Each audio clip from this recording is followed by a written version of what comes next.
A Chinese sage was asked, "How will we escape the heat?" He answered, "Go right into the middle of the fire." That's a quotation from Alan Watts. Quote, "The universe is a safe, but the combination is locked up in the safe." That's from Peter de Vries. How can we psychotherapists make use of such enigmatic wisdom, especially with patients who have little use for contemplation, abstraction, insight, or the concept of an unconscious mind? Amidst the rush nowadays for quick cures and easy answers, we're pressured to devolve into superficial, scripted, and hand-holding cheerleaders for the predominantly over-medicated and unawakened. I suggest that we resist this trend and inspire clients who are curious, capable, and courageous enough to seek those deeper, painful, and nearly ineffable answers which they abhor, but which they really need and desire. They can attain thereby an enhanced, wise, hard-won, and resilient form of mental health. Ancient and diverse creation stories depict the universe as an equal opportunity deception. I call this the cosmic joke or cosmic con game. These tales describe that our inherently self-deceptive nature leads us to unknowingly aid and abet the archetypal serpent within, who fools all of us at first and most of us for the duration.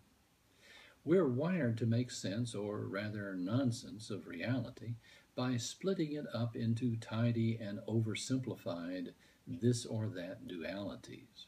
This is the primary, linear, either-or fallacy or original sin. These one-sided ideals blind and imprison us within a quest for insubstantial and unsatisfying mirages. In contrast, awakening is a painful and ecstatic journey which usually takes the better part of half a century. It sends us into dreaded, murky, and unconscious realms.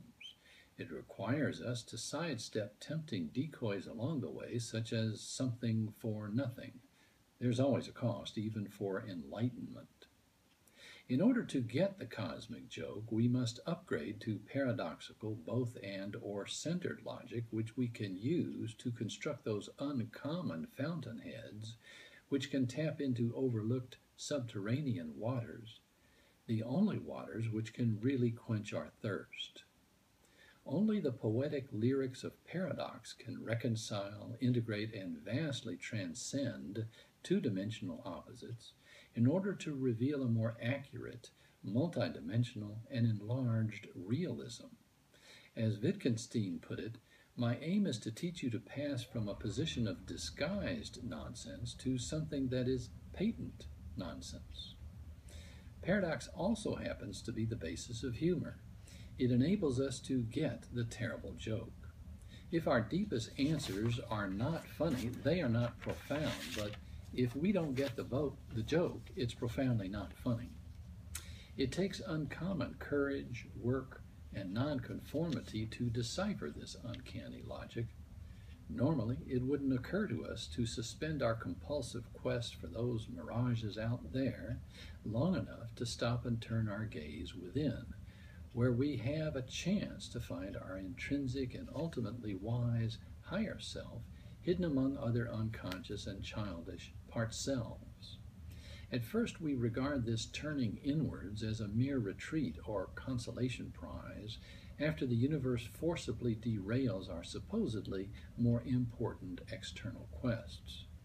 We come to find, however, that for the most part, reality refuses to use easy or direct ways to open our eyes.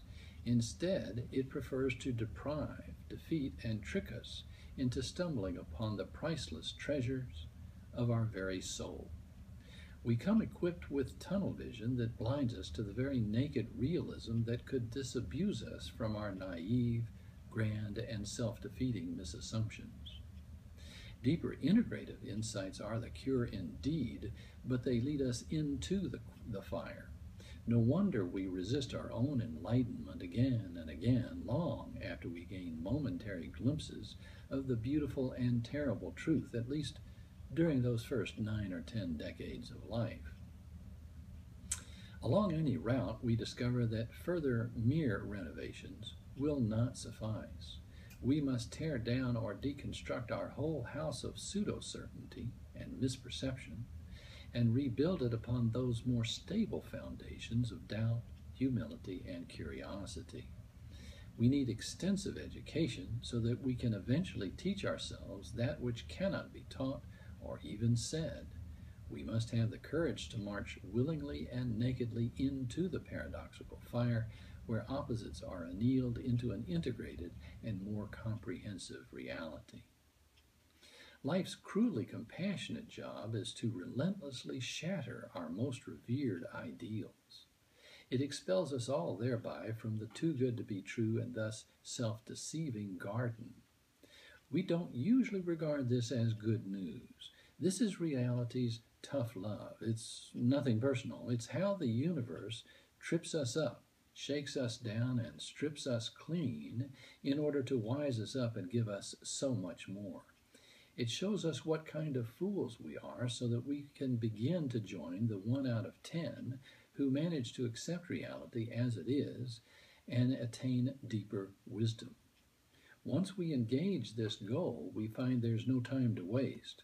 We've played the fool's game too long.